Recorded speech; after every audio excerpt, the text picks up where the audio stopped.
not to anyone or everyone, that He is God in essence, co-equal to the Father. John 5:16-18 proved it. How did it prove it? Because what Jesus said is not just that God is my Father, but because He's my Father and I am His Son, I can do what the Father does, even work on the Sabbath, which you cannot do, being an ordinary man, an ordinary Jew. This is why the Jews correctly inferred that Jesus was claiming to be equal to the Father, because He could do what only God can do. Now, your reference to the title Lord of the Sabbath being a title of honor, exactly. It's a title of honor demonstrating Christ's sovereignty over the day, which is appointed to God alone. Why would God confer upon Him such honor, showing that Christ is Lord over the day made for Yahweh, when Yahweh alone has the honor of being sovereign over the Sabbath? So you're saying it's a title of honor, doesn't address anything. Sarah, do me a favor, post Leviticus 23:3. Is the Sabbath a day belonging to God or to God and someone else? So when God confers upon Jesus the title Lord of the Sabbath, what kind of honor is God giving Jesus? We'll see now in Leviticus 23 verse 3. Post that for me. And John 13:3, that's going to backfire against you in a minute. 1 second. Leviticus 23:3, Sarah, before my time is up. I hope you guys can hear me. Can you guys hear me? Okay. 6 days shall work be done, but on the 7th day is a Sabbath of solemn rest, a holy convocation. You shall not work. It is a Sabbath to Yahweh in all your dwelling places. This Sabbath must be honored, and you cannot work because it belongs to Yahweh alone. For Christ to work on the Sabbath and claiming to be the Lord of the Sabbath, He is affirming that He is God and He can do only what God can do. So that still doesn't answer the question, why would God confer upon Him a title of honor showing that Christ is on the level of deity, that He can do only what God can do? Now furthermore, John 13:3, you said that all things were committed to Him by the Father. This again exposes an ignorance of Trinitarian belief. The belief of the Bible is that God created everything through the Son, for the Son. So the entire purpose of creation is that the Father would create the universe for the Son. So He created through the Son and gave it to the Son as the Son's property, because the Son is the heir of all creation. Hebrews 1:2, right? John 1:1-3, John 1:14. In fact, Sarah, quickly, Hebrews 1:2-3.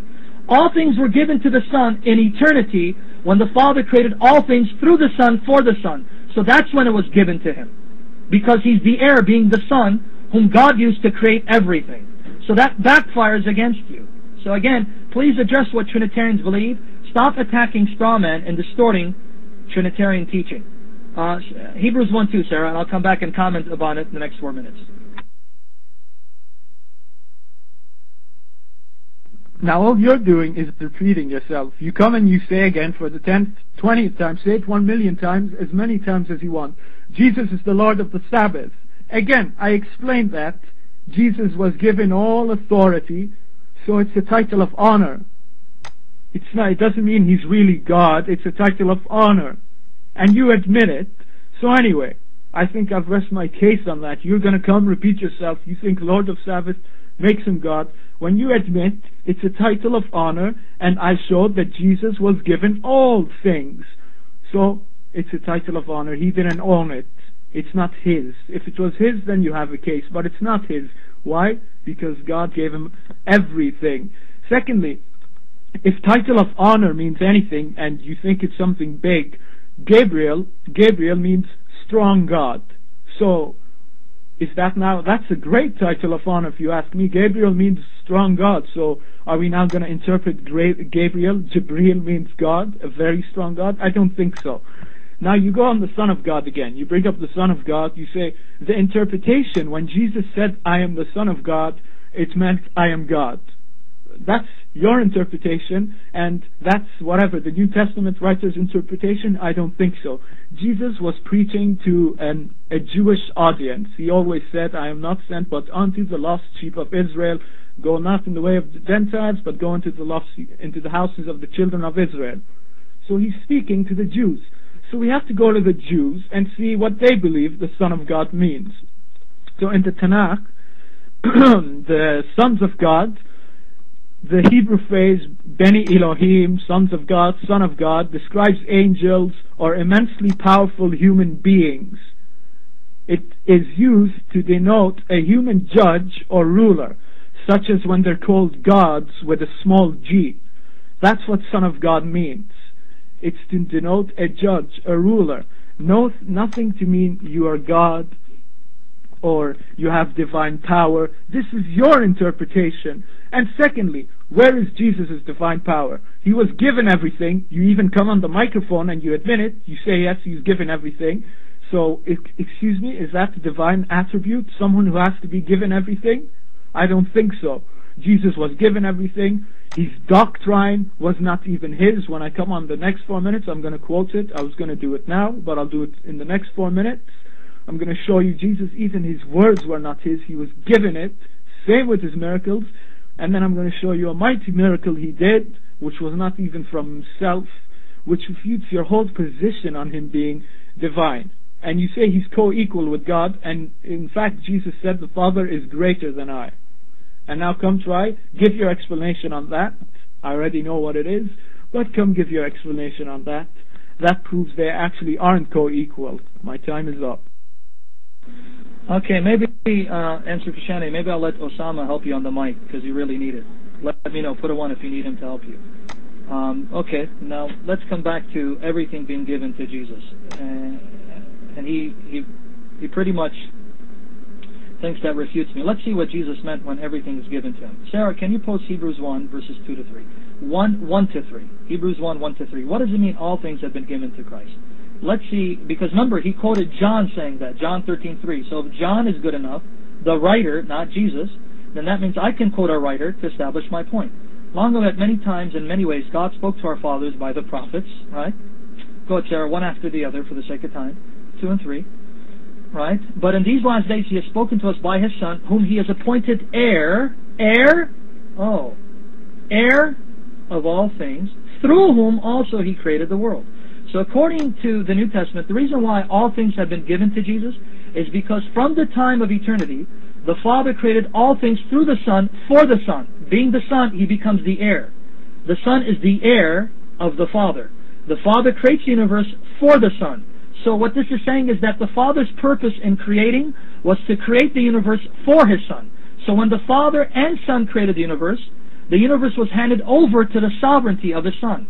He is the radiance of the glory of God and the exact imprint of his nature, and Jesus upholds the universe by the word of his power. So Jesus is sustaining the universe.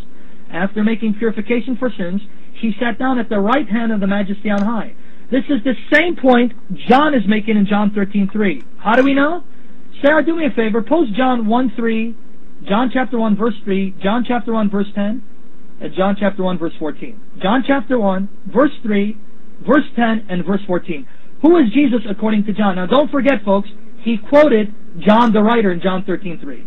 According to John the writer, Jesus the Word, this is what he says: all things were made through him, through Jesus. And without him was not anything made that has been made. And then it says about Jesus, he was in the world. Who? The Word is in the world, and the world was made through him, yet the world did not know him. And the Word became flesh and dwelt among us. So John, in agreement with Hebrews, says, Jesus, in eternity, existing as the Word, created all things with the Father for the Son. So that's why all things have been given to him. The Father intended from eternity that when he created everything, he would create it for his Son, his heir. Jesus himself says he's the heir. Mark 12, verses 6 to 7. So what you think backfires against me only backfires against you because you don't understand the Trinity. You don't understand what the Bible teaches about the Trinity, so you keep attacking straw men. But that's okay. That's the best you have, is straw men. Mark 12, 6 to 7, Sarah. Who is Jesus according to Jesus? Mark 12, 6 to 7. Jesus speaking, he had still one other, a beloved son. So Jesus identifies himself as the beloved son. Finally, he sent him to them, saying, they will respect my son. But those 10 had said to one another, this is the heir. Come, let us kill him, and inheritance will be ours. This is the heir. So Jesus is the Son, who is the heir. So in eternity, the Father created all things through the Son, for the Son. Sarah, post John 15, verse 10, and John 16:15. John 17, verse 10, John 16:15. I'm going to have more to say. John 16, verse 15, and John 17, verse 10. Sarah, quickly before. All mine are yours, and yours are mine. Whatever belongs to the Father belongs to me. Whatever belongs to me belongs to the Father. and I'm glorified in them. Why? Because He's the heir. John 16:15. So do me a favor. Attack what we believe. Don't distort it and think that you have verses refuting us. John 16:15, Sarah. John 16:15. Quickly, sister, before my time is up. Please. John 16:15. I got more to say. Right? Okay, Sarah. My time is up. Is my time up? Yep. Go ahead. It's good you have more to say because you haven't proven nothing yet. So you're telling me I need help. I think you need help. Maybe you should call your Holy Spirit. He should help you out. Anyway, again, you come on the mic. You don't prove anything. You admit Jesus is given all things. Now, when I quoted John, John was actually speaking of what Jesus said. You quote Hebrews and you quote the beginning of John, which isn't even Jesus' words. What John was basically doing was quoting Jesus. If you read John 17, the quotes are actually there. But before I do that, I've been saying it for 3 times now, I just want to show that even the doctrine Jesus had wasn't His. Because I'm showing you all now that Jesus never had anything from His own. The things He was given was not even from Himself. Miracles, prophecies, even His doctrine. John 14:24. He that loveth me, not keepeth not my sayings, and the words which ye hear is not mine, but the Father's. John 7:16. Jesus answered them and said, my doctrine is not mine, but Him that sent me. I'm not here quoting John, I'm quoting Jesus. John is just simply quoting Jesus. What you do is you quote Hebrews, which isn't even about Jesus, it's Paul's interpretation. You quote the beginning of John, which isn't even on Jesus, but John's interpretation. What I'm doing is quoting the book of John, but these are actually the supposed words of Jesus. So that's the difference. When I was quoting John 13:3, yes.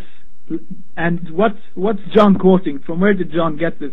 It's because Jesus admitted that all things were given to Him in John 17. In John 17, Jesus admitted all things are given to Him. That's why John was quoting that. It's not just his own interpretation. John 17:6-8. These are the words of Jesus. I have manifested Thy name unto the men which Thou gavest to me out of the world. Thine they were your people, and you gave them to me. They were not mine, that means. And they have kept your word. Now they have known that all things whatsoever you have given me are from you. Everything you have given me is from you. So basically, I quoted John 13:3 because John 13:3, of course he got it from this verse when Jesus spoke and said, everything I have is from you. Not just from Paul or from some interpretation. So, thank you for that point. John 13:3 isn't just John's interpretation, because we have Jesus Himself saying it, as I just showed, in John 17:6-8. So the reason I keep bringing this up is to show you that when Jesus was called Lord of the Sabbath, it meant nothing. It's a title of honor. It was because He was given all authority, and so on. Since I have 2 minutes on mic, when I come back next time, I'm going to address your point of all things you have are mine, and so on. The last point you brought up on John 17, I think, or whatever. I addressed that just 2 weeks ago. When I come back on the mic, I'm going to address that.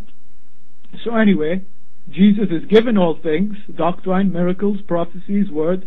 So Him being called the Lord of the Sabbath is nothing special, unique, or anything. It doesn't prove He's God. You haven't proved He's God, so I suggest you keep bringing all the verses you want, keep trying, and I'm still waiting for my first challenge to you, where I asked you, show me where Jesus said I am God, and you said I was being evasive and deceptive. You've had around, I don't know, half an hour, 20 minutes now, you haven't even addressed that. You tried to address it. So anyway, and stop coming on the microphone and playing your games. Bring me the verse, bring me my first challenge. Where did Jesus say I am God? Don't bring me the interpretation of a man. Bring me Jesus' words. All I'm doing is quoting His own words, not some disciple. I only quoted the disciple once when you brought them up. So, if you bring a disciple up, I bring one up. But I prefer to use Jesus' words, which you hardly use. You bring up, mostly you're quoting Hebrews. Who is Hebrews? My time is up. Anytime he attacks a writer of Scripture, that's an implicit admission he just got refuted and embarrassed and exposed. That's why he says, well, who's Hebrews? The fact is, because he can't refute the Hebrews, he has to attack it. That's good. That's an implicit admission that you just got exposed and refuted, because you can't deal with what the texts do say. Secondly, when you quoted